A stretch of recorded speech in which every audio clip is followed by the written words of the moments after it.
I'm putting every penny that I have from all of my savings into this project, and the prior year I haven't worked because I was trying to find what I wanted to do with my life. In the 11 or so businesses I've started in the past, with the bulk of them failing and some of them working, I just came to a realization that there's got to be something that's more exciting. This is the story of actually trying to go out and do it and live an alternative life to what we in the UK, people in the US, Western societies, don't think you can do. Blend of excitement, shitting myself. We know what the goal is, but we have no clue how we're going to get there. We're heading to Barcelona to begin work on a tech app. Just about to meet Ross, who's the founder of Udoo. I'm getting a little bit nervy, Ross, that there's no agreement in place. So Joey is essentially going to play a long-term role in Udoo. I'm CFO of Udoo. So the actual deal we've got is $2,000 a month plus a 10% revenue split. Just got our next deal in, 2.5 G's a month. We've just come up with the greatest idea. It's possible to clone the app. We've just been discussing giving away a whole chunk of equity to big influencers. And I thought, well, why don't we just build them their own app? We're looking to raise 100k for Udoo. Even if I knew someone, I would not recommend it. It's not one of those Uber moments. There is one thing that comes from these calls. It fucking motivates me.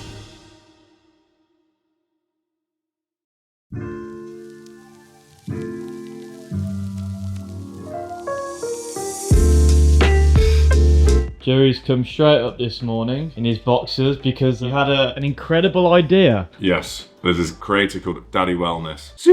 The world's healthiest degenerate. Like, he's really easy to watch and funny and very, very likable. He gets massively high engagement. I was looking at his content this morning. It's like, oh, he just talks about like routines, but in a funny way. Whilst he might not look like the perfect person, he actually is the perfect person because he talks about this stuff anyway. We can just give him the mechanism of selling essentially what he talks about. Anyway, then I go on school to find out, it's like, does he have a community? He's got 700 paying members at $50 a month. I suppose I'm not giving anything away here. Anyone can find this online. He's making like 35 grand a month through that. We could make him an additional 20% of that through our app, hopefully a lot more, because our pricing's at like $4.99 a month. Our product could be the low ticket offer that funnels people to the community. So not only is our offer about generating revenue for the influencer, as well as helping their audience act on their advice, which is the key value to the audience, it also could act as a funnel to increase the higher ticket offer that they have in communities. And it's so simple to configure the code that we have for Udoo to support customization for them. And then I've gone on school and started looking through other communities, and there's all these communities that have 57,000 members that are paying 400 quid. Rachel Jover, she's got 477,000 followers, 4 million in revenue, so she's not really going to care about money, but what she might care about is having her own app that you can customize completely for yourself. I would argue that our offer would have a higher volume of consumption than the private communities because it's a much lower cost. If we got 25,000 to pay for this, to act on the advice that she gives, she'd generate an extra $1 million a year. The reality why I keep mentioning money is that is the primary spending decision. Always. The fact that this has a massively significant alternative benefit of genuinely helping the audience, but also acting as a funnel for them to make more money through their private community, because more people will consume a $4.99 product as opposed to a $497 product. I know this is going to work. What might happen is we don't get investment because we don't have evidence of traction. So as we were speaking to an investor yesterday, the word risk was thrown about, but risk is going to be way less if you have 5 influencers in the latter stages of negotiations. And that means we could get more money for less equity if we do that. Basically, because of the personal financial issues that Ross and I have, raising capital alleviates that burden and allows us to go at this in the right way as opposed to a rush way. And we made the decision that we'd be happy to give away more equity in order to alleviate that issue so we can actually do this correctly as opposed to like headless chicken approach. It might work out better for us if we don't get the investment, we get traction, we can raise more money for less equity and everybody's happy. But for us individually, that's a greater risk at this moment. So it's always, when you're looking for investment, it's a balance of risk. After whispering my latest groundbreaking idea into the Catalonian breeze, I swapped my pants for something slightly more acceptable to face our third last day in Barcelona. Little did I know, the idea floodgates were just opening, and a whole new plethora of ideas hit me right between the eyes. You said you had another idea last night. Basically, all this stuff with Udoo has got me thinking, we need to raise money to elongate the project. And the very offer that we're constructing for Udoo is saying that it's very difficult for influencers and creators to have stable income streams through brands because you're constantly on the clock to produce something, you have to upkeep content. I realised the nature of what we're doing is essentially a venture builder, which is what I previously did. It's just the businesses are much more fun and exciting. So what I could do, I could set up another company, which is a venture builder, and raise capital for that company to then go out and build more companies. The equity in all the companies we build is under this new company that we would form. At the moment, we have the Alternative Life Experiment, which is a content business. We have Fellow Founder, which is a community for entrepreneurs. We have UDo, which is a subscription-based app. We're then going to have the Floating Tiki Bar and various other ones. My thought is, bang in the middle of that, I will put another company, let's just call it Joey's Ventures, and all the equity from all these companies around here will be held by Joey's Ventures. The investor isn't investing in the content series, it's actually investing in all of the businesses combined and what they'll generate, because the dividend payments from each business will go all into one space. It's like a fund almost. It's like a portfolio. What's the benefit of doing that? It's how current venture funds operate. You'll have the venture capitalists and they'll have dozens, if not hundreds, of investments in all these different businesses. And when those businesses generate a dividend payment or an exit, all the money goes into the venture capitalist funds and then it's distributed amongst the investors. So it basically de-risks one project because you're investing in loads of projects. So some are going to work and have high returns, others are going to fail and lose your money. The debate for me is, do I not raise and just on a hope and a prayer hope that we get this going in the next 2 months? Or do I de-risk it now, give ourselves a year to go out and execute a product properly and take less equity in return? And because I have evidence of what the equity represents now across 3 businesses, I can then show them what the potential returns on those 3 businesses are over a 1, 2, 3, 5 year period, and then factor for the probability of success. And now the kettle's going. Voila! Coffee! Vamos! Once I finally captured my runaway thoughts on paper, the real fun began. A chaotic day of trying to tame our ever-growing to-do list for UDo. My business partner Ross and I burned the midnight oil, putting the final spit shine on our pitch deck, eager to charm a few potential investors in the coming days.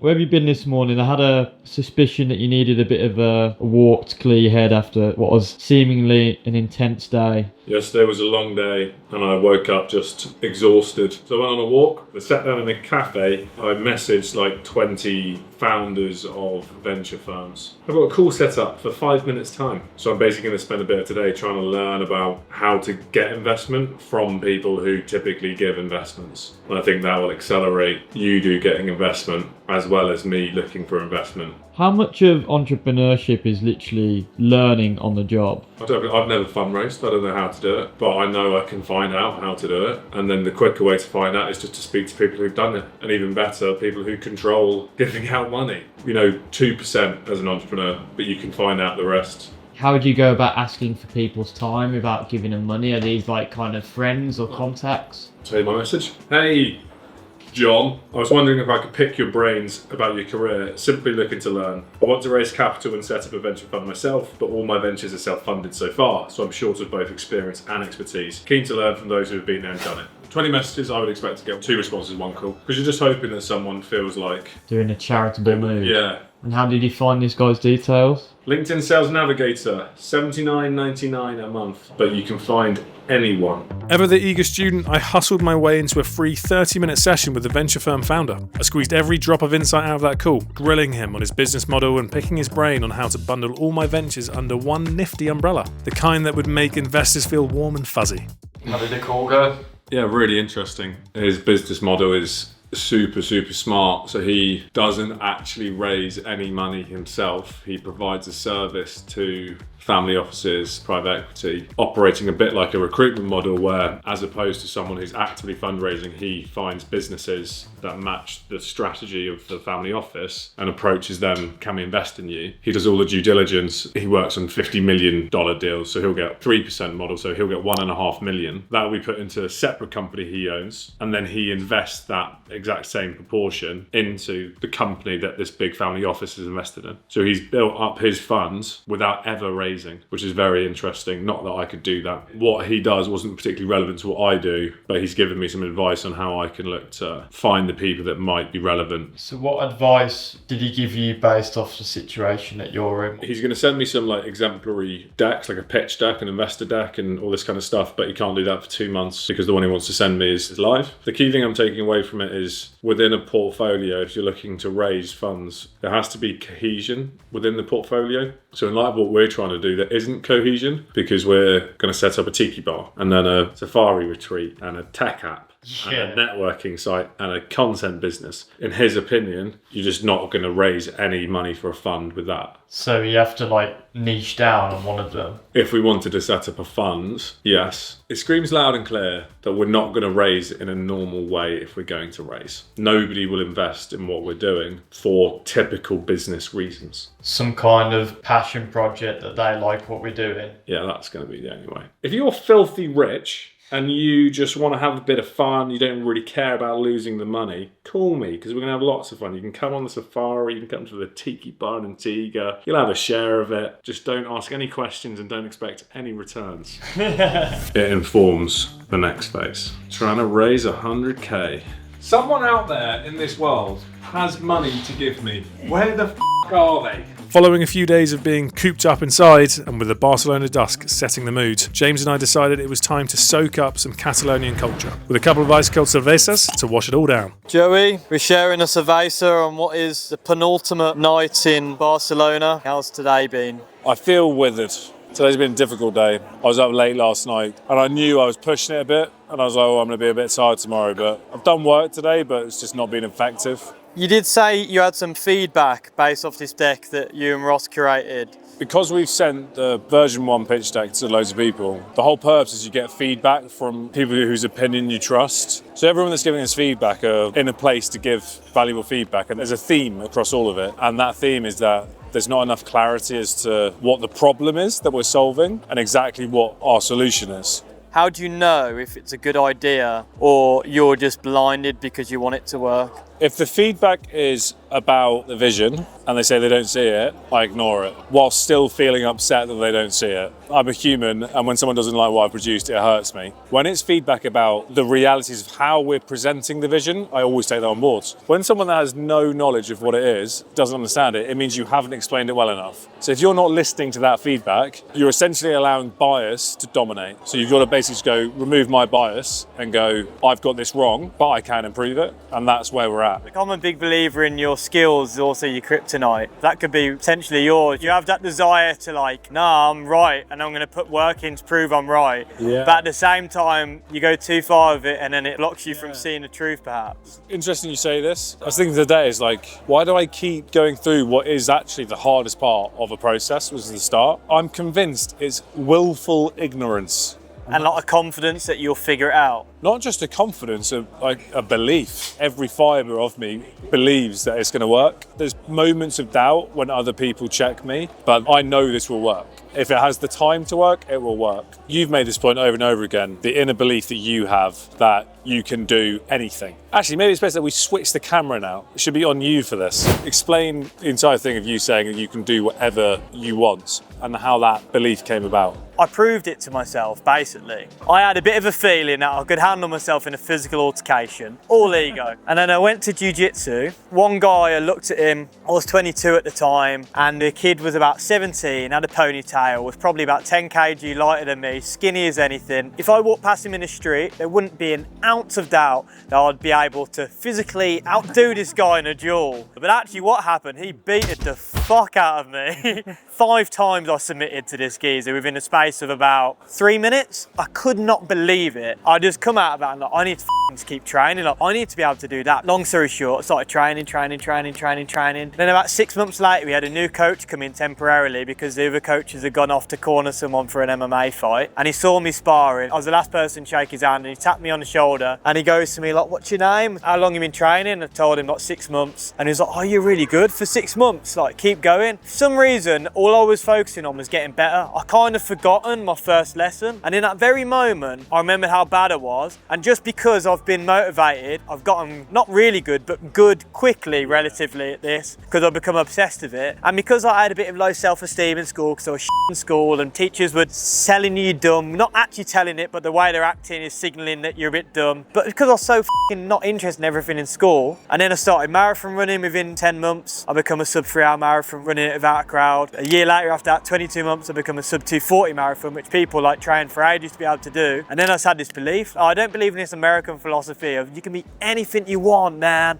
But I just believe you can get really good at anything you want to get really good at. If you're willing to like not just work hard but study it. When I was running, for example, I researched how to get good at running. If I wouldn't have researched how to get good at running, no matter how hard I would have worked, I wouldn't have gotten as good as I did. So what's the core thing that made it start? Is it the reason why? I was working in engineering, did an apprenticeship, started when I was 16, was in Birmingham. I wasn't happy with my life, but I was like, I can't just go to work, party every weekend and only have the money to do it once a weekend, then go back into work and then look forward to that one night out a week. I thought there's got to be more to this. So I moved to London, was really happy for a while, and then I realised that actually I was happy because I was just going to a different location. The novelty wore off of being in London. I was like, I can do more than this. I'm not passionate about it. I was thinking, well, I was good at sports when I was younger. I'm naturally into them. I thought marathon running, I'll start making my own content. So my why was like, this is my out of engineering. And it's funny because it was in a way, but it just has worked out in a different way where I've now become a videographer based off me doing stuff where I just thought I would be the content creator. James, I feel like we've got our roles mixed up, mate. I think maybe you should be subject of tale and I should be the videographer, because clearly I've got a knack of holding this camera. How do you do the cut? I press a red button on the top.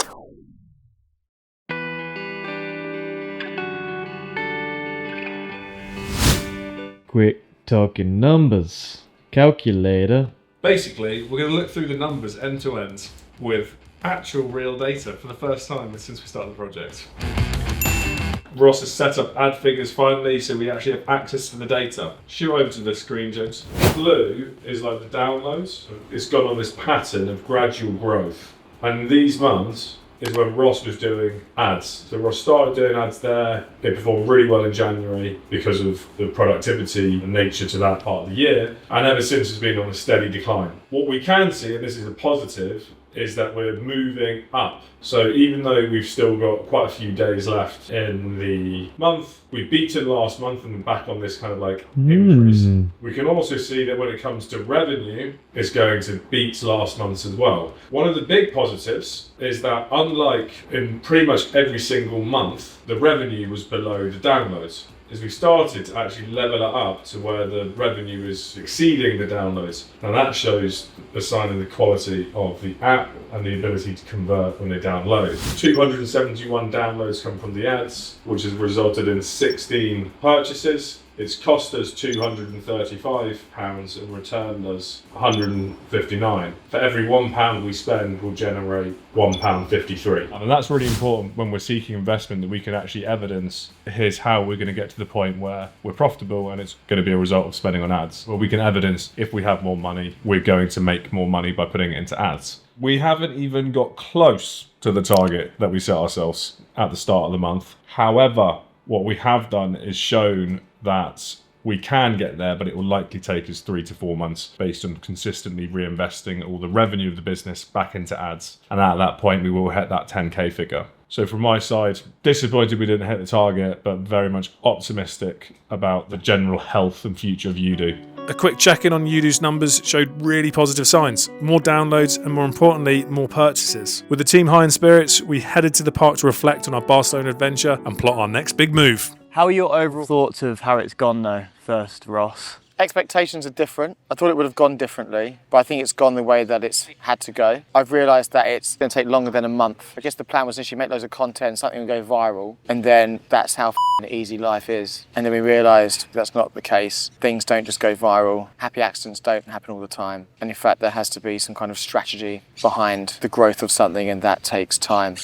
I don't agree. I think that the problem wasn't the strategy, it was the execution of the strategy. You said that things don't just go viral. Well, if you post a couple of posts, no. But the whole point was like we post 200 plus times, then we had the best possible chance so that we make our own luck. You can have millions of ideas, and if you don't go out and actually do the things that are required to make the idea come to life, it never will. And we were big culprits of that for the first 2 weeks. I think part of that was like learning. We came in here without as much knowledge as you, I don't think. And until we all got under the hood and actually started trying to do things, we uncovered surprises that, had we known earlier, would have been a completely different strategy from the start. For example, that we had £4,000 to put on ads. We would have done that day one, but that only came about 10 days in. Yeah. That leaves the question, if you, Joey, that you would do. What would you do differently? And I'm not talking about you do specifically because you know now. But if you were going into another thing, would you ask the person, see numbers before? Is there anything else you would do? Hindsight's a wonderful thing. I would have pressed more for the numbers early. So yeah, the learning is definitely like, don't make any decisions until you have all the numbers, because it paints a much clearer picture. And the biggest thing was the massive pivot that we decided to go down by completely changing the entire business model. We go from a B2C to a B2B model with a completely different service, completely different product. That's why, for me, this has been an overwhelming success, is because even though we haven't hit the first target was tiny in comparison to the possibilities and opportunities of what we stumbled across after a shit day and having a couple of beers. And at the start, I thought on our side, the content creation that we would make for the series would result in significant traffic to Udo. And massively overestimated this first project. So we had to go through a learning process just like what Udo did. But we've come to the end of it, and now I go, right, I think you and I know what we're doing now from a content side. Really happy with the results. With Udo, very, very clear on who can do what and who can't do what, and what each person should specifically focus on. But unfortunately, business takes a long time, and it's rare that something just like immediately takes off. So that is one of the learnings, is if we do projects in the future that are tech related, understand that you're not going to be able to accomplish much in a month. I want to get more on Ross. How do you feel about Udo? I feel excited. I get excited by uncertainty because I know there's going to be a moment where everything just clicks and there'll be little triggers, things that will happen. I'm excited about the new pivot. I'm an impatient person, so it hasn't happened immediately, but it will happen at some point. I'm definitely very apprehensive about it all as well. But I'm excited by the next chapter. For me, I just want to build the best possible tool that allows me to kind of have really productive days ever. I've always been kind of focused on the product, whereas I've never really been that focused on things in a business sense or a money-making sense, because I've had that comfort where I'll get a job that'll cover it for a bit. Actually, no, Joe's right, I need to focus on making a business. So, oh, right, okay, this is what needs to happen. So there we have it. The 30 days in Barcelona for Udo is complete. And the truth is, you can't really get that much done in a month. You know, we tried organic social media, ads towards the back end. We pivoted towards a completely new idea. Since we've left, things have gone on with App Store optimization and A/B testing and all this kind of stuff. And the reality is, my summary is, within 30 days, if you're trying to get to a really big place, it's often very, very difficult. But what we did do, and the key result from my perspective, despite the fact we got to the second highest revenue month that Udo's had, is the fact that we're much more aware, we're much more clear with the channels that work for Udo. And now month on month going forward, it's just about building on that. So full of failures, full of problems, full of highs, full of lows. But the result of the 30 days and that concerted effort is the fact that we know what we need to do going forward. And since then, the work has continued and it's continuing to work. From my side, it's been a huge learning experience. I feel like I've made a massive amount of progress in some personal areas, such as like my confidence on camera, confidence in my abilities, etc., in this month. So I really appreciate anyone that's been watching. And coming soon will be a bit of an explanation of exactly how other people can look to do this kind of thing that I was trying to do and what Ross is doing. So hopefully you tune in. But yeah, thank you for watching. Over and out. Vamos.